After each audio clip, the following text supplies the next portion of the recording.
Lake Catholic's power play continues to be a calling card as the Cougars go 3 for 4 on the man advantage en route to a 5-1 win over visiting Gilmore on Wednesday night at Mentor Civic Arena in Great Lakes Hockey League action. Look, anytime your power play can be over 30 in late January, it's just unbelievable. We've run the gamut through the years in this area, let's be honest. I've had some power plays, some teams with power plays that were, to be completely honest, just atrocious. Literally hovering in the 3 to 4% range, and you almost wondered if they were better off on the penalty kill than the power play. And then you've had some teams that are, some really good teams that are mid to high 20s, but for a team to be almost toward the mid 30s in late January on the power play, that's just unbelievable. And considering some of the struggles that Lake Catholic has seemed to have in stretches this season, scoring even strength, to have that power play working so well is a huge X factor for the Cougars going into February.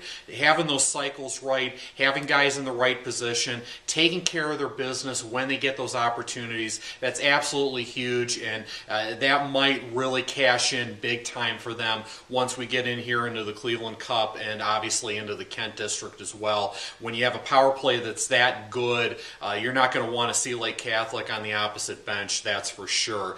Some things that really stood out to me in this game, in addition to that power play working so well, Kyle Horvath with a really nice opener there.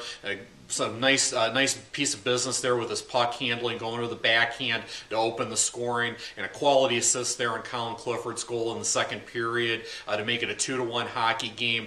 Horvath is the best puck handler on the ice, and that's in this hockey game, and definitely showed it in those two instances there. And then a tough instance there for Gilmore in the second period. It's still a 2-1 game.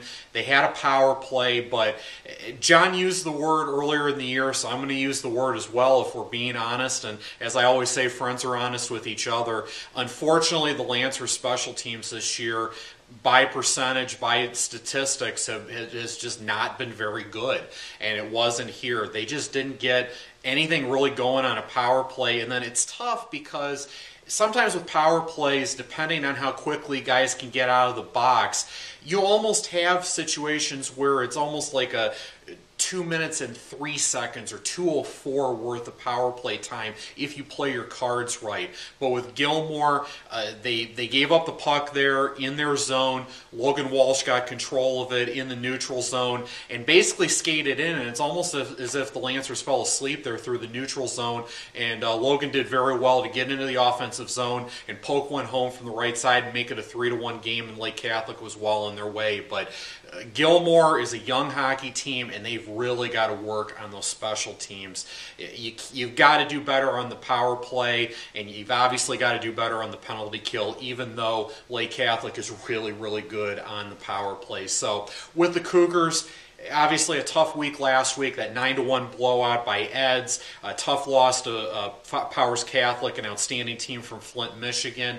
So they needed this one to kind of get back on track a little bit, and they were able to. A nice 5-1 win. Power play looks good.